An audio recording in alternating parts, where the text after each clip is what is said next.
exist. Whether you, and in fact, the people that are talking are probably demon possessed. I would like to cast a few demons out of them. Okay, let me see. You CNN workers, let's sit in the same room. 1 hour with any of them. Let's see whether they can stand me sitting in the room with them and praying.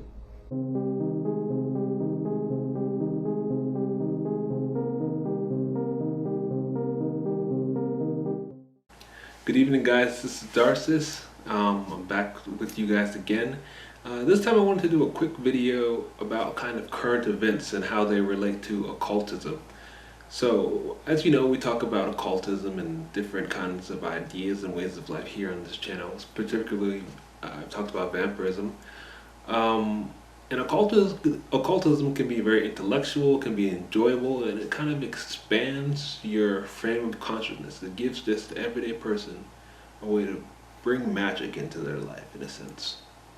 But you also need to still be critical of the information that you let into your life, because especially nowadays, people are getting killed by misinformation. They're dying by the thousands with the, what's going on in the world.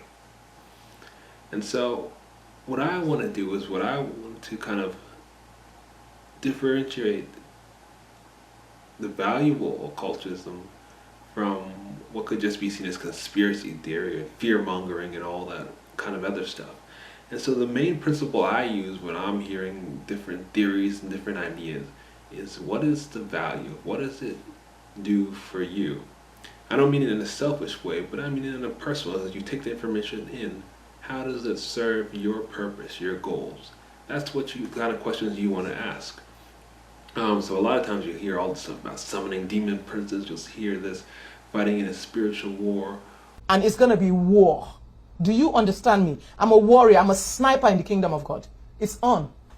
All that is extra. All that is fluff. It can be nice to investigate, but at the core of the matter is, how does it serve you on your purpose here and now on this earth?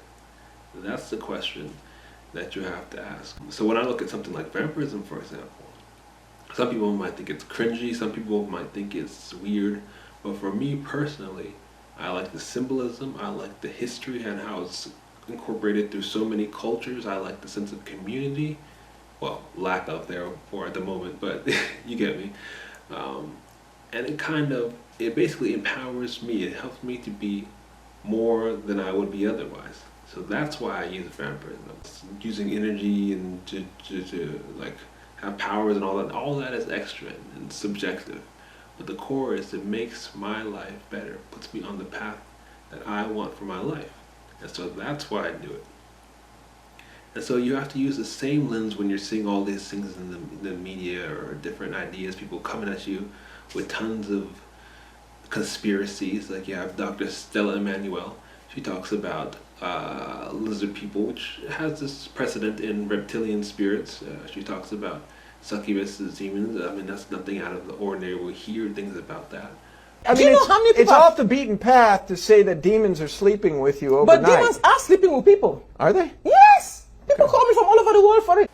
But the problem gets when you apply that to logic and reason-based science. You're trying to apply subjective pseudoscience to real-world events where people are dying.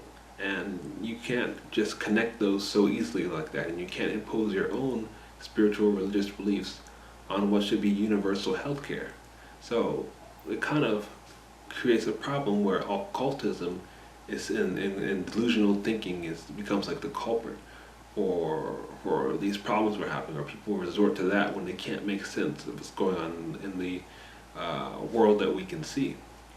And so you have to allow occultism to have its place, have its lane, and know when to use your reasoning and your rational mind. And you can incorporate occultism into that, but it should not be as a substitute for reason and logic, if you understand me. And so that's the point I want to make. It's not all conspiracy theory, it's not all useless. There is value to it, but you have to identify that value. Take what is valuable, and if the rest does not serve you, if it's just bogging you down, confusing you, let that go. Let that pass over you. You don't need it in your life. So that's my advice to you. I think I found that helpful when you hear so many voices telling you what to do. Listen to your own voice. when you hear all this information, what resonates with you, follow that, follow your truth. So, thank you guys for letting me rant, get that off my chest. I hope you are doing well in these interesting and challenging times. And remember to stick in there, keep being the best version of yourself, even when no one else is around to see it. And so, thank you for watching. Till we meet again.